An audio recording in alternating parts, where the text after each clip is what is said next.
এক বৃষ্টির সকালে একজন মা তার ছেলেকে কিভাবে স্কুলে পাঠাচ্ছে তার গল্প আজকে তোমাদের সাথে শেয়ার করব। তো হ্যালো এভরিওয়ান, আমার একটি নতুন মিনি ব্লগে তোমাদের সবাইকে স্বাগত। কে কোথা থেকে দেখছো বলো, আশা করছি ভালোই আছো। আমি শ্রাবন্তী, আর সকাল থেকেই দেখো বাইরে ঝমঝমিয়ে বৃষ্টি পড়ছে। আজ ভোরবেলা থেকে জানো তো টিপ টিপ করে বৃষ্টি পড়েই চলেছে অনবরত। আর দেখে মনে হচ্ছে চারপাশটা যেন কুয়াশার চাদরে একদম ঢেকে গেছে।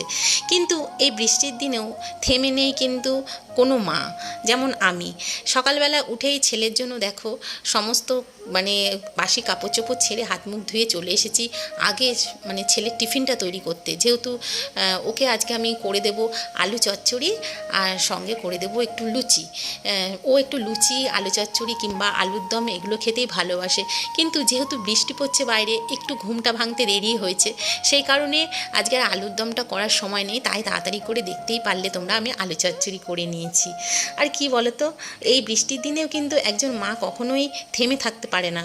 চোখ খুললেই সংসারের কাজে তাকে ঝাঁপিয়ে পড়তে হয়, যেমন আমি। আর সকালবেলা ছেলে কেন, আমার বড় অফিস বেরোবার আগে আমি কিন্তু কখনোই ওদের বাসি ঘর বারান্দা এমনকি উঠোন দিয়ে বেরোতে দিই না। আমি আমার সমস্ত নিজের ক্লান্তি ভুলে আমি বাসি ঘর বারান্দা উঠোন সব ঝাড় দিয়ে সমস্ত কিছু সেরে আমি ওদেরকে পাঠাই। নিজের ক্লান্তি ভুলেও সন্তানকে প্রস্তুত করে দিই তার ভবিষ্যতের পথে জন্য। বৃষ্টি কাদা ভেজা রাস্তা কোনো কিছু কিন্তু থামাতে পারে না আমাদেরকে, আমাদের মতন মায়েদেরকে। আমার মাও কিন্তু ছোটোবেলায় ঠিক এইভাবেই আমাদের জন্য সমস্ত কিছু করতো, আর আমিও তাই করছি। আর এটা দেখো, আমার ছেলের স্কুলের প্রজেক্টের কাজ আছে, এই জন্য তো ওকে অবশ্যই যেতে হবে। আর এটা হচ্ছে আমাদের বাড়ির তুলসী বেদি, দেখতেই পাচ্ছ। সকালবেলা উঠে আমি এই তুলসী বেদিটা প্রত্যেক দিনই এইভাবে ধুয়ে দিই। আর তারপরে এই উঠোনটাও যেহেতু বৃষ্টি পড়ছে, দেখতেই পাচ্ছ পুরো ভিজে রয়েছে, তাই একবারে জল দিয়ে ধুয়ে দিচ্ছি।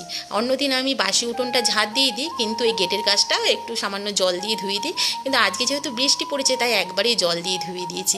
আর দেখো, আমার ছেলেও রেডি হয়ে গেছে, ওর বাবা ওকে নিয়ে যাচ্ছে। ছেলের মুখে সকালবেলা এক চিলতে হাসি, একজন মায়ের চোখে কিন্তু এটাই আত্মতৃপ্তি। এই তো আমাদের মায়ের জয়, তাই না বলো? আর এই ছোট ছোট দৃশ্যগুলোতেই কিন্তু লুকিয়ে থাকে আমাদের ভালোবাসার আসল রহস্য, আসল রূপ। আর আমি তারপর দেখো গ্রিন টিটা ভিজিয়ে রাখলাম, আর সংসারের যত টুকটাক কাজ আছে সেগুলো সব সেরে নিচ্ছি। যেমন ধরো, এই বিছনাগুলো গোছানো হয়নি, সেগুলো গুছিয়ে নিচ্ছি। আর ওই যে ঘর মোছা কিংবা অন্যান্য কাজ থাকে, সেগুলোও সব এক এক করে এবার সারবো।